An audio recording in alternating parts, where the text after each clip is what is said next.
आपने कभी सोचा है कि जिस देश को हम आज भारत कहते हैं उसका ये नाम आखिर आया कहाँ से? ये कहानी है एक महान राजा की, एक तपस्वी स्त्री की और उस पुत्र की जिसके नाम पर एक पूरी सभ्यता पहचानी गई। प्राचीन समय में चंद्रवंश के एक प्रतापी राजा थे, राजा दुष्यंत। वे हस्तिनापुर के शासक थे। वीरता, न्याय और धर्म उनके जीवन के आधार थे। एक दिन राजा दुष्यंत शिकार के लिए वन में गए। घने जंगलों के बीच उन्हें एक शांत, पवित्र और दिव्य स्थान दिखाई दिया, महर्षि कण्व का आश्रम। इसी आश्रम में राजा की दृष्टि पड़ी एक अद्भुत सौंदर्य वाली कन्या पर, शकुंतला। महर्षि विश्वामित्र और अप्सरा मेनका की पुत्री थी। जन्म के बाद माता पिता से बिछुड़ गई। वन में पक्षियों ने उनका पालन किया, इसलिए उनका नाम पड़ा शकुंतला। महर्षि कर्ण ने उन्हें अपनी पुत्री की तरह पाला। राजा दुष्यंत और शकुंतला का प्रेम धीरे धीरे गहरा होता गया। दोनों ने गंधर्व विवाह किया, जो उस समय पूर्णतः धर्मसम्मत माना जाता था। राजा दुष्यंत ने जाते समय शकुंतला को एक अंगूठी दी और वचन दिया कि वे उन्हें राजमहल लेने वापस आएंगे। कुछ समय बाद ऋषि दुर्वासा आश्रम आए।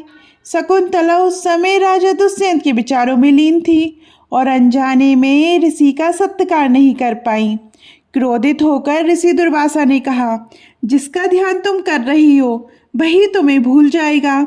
बाद में उन्होंने शर्त जोड़ी, यदि कोई पहचान चिन्ह दिखाया जाए तो स्मृति लौट सकती है। दुर्भाग्य से राजा को दी गई अंगूठी नदी में गिर गई। समय आने पर शकुंतला ने एक तेजस्वी पुत्र को जन्म दिया और ये बालक बचपन से ही असाधारण बलशाली था।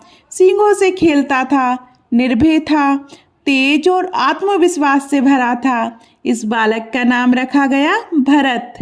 जब शकुंतला भरत को लेकर राजा दुष्यंत के दरबार पहुंची तो अंगूठी ना होने के कारण राजा उन्हें पहचान नहीं पाए। तभी आकाशवाणी हुई, देवताओं ने सत्य प्रकट किया। राजा दुष्यंत को सब स्मरण हो आया। उन्होंने शकुंतला को रानी स्वीकार किया और भरत को युवराज घोषित किया। भरत बड़े होकर चक्रवर्ती सम्राट बने।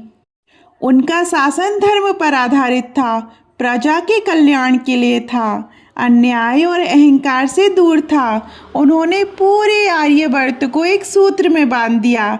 उनकी कीर्ति इतनी फैली कि उनके द्वारा शासित इस विशाल भूभाग को भारतवर्ष कहा जाने लगा। इसी प्रकार राजा भरत के नाम पर इस पवित्र भूमि का नाम पड़ा भारत। ये नाम किसी युद्ध की वजह से नहीं, बल्कि धर्म, न्याय और आदर्श शासन के कारण पड़ा। भारत केवल एक देश नहीं, ये एक विचार है, एक परंपरा है और एक महान राजा की स्मृति है। इसी कारण ये भूमि आज भी भारत कहलाती है। आपको ये वीडियो कैसी लगी कमेंट में ज़रूर बताइएगा।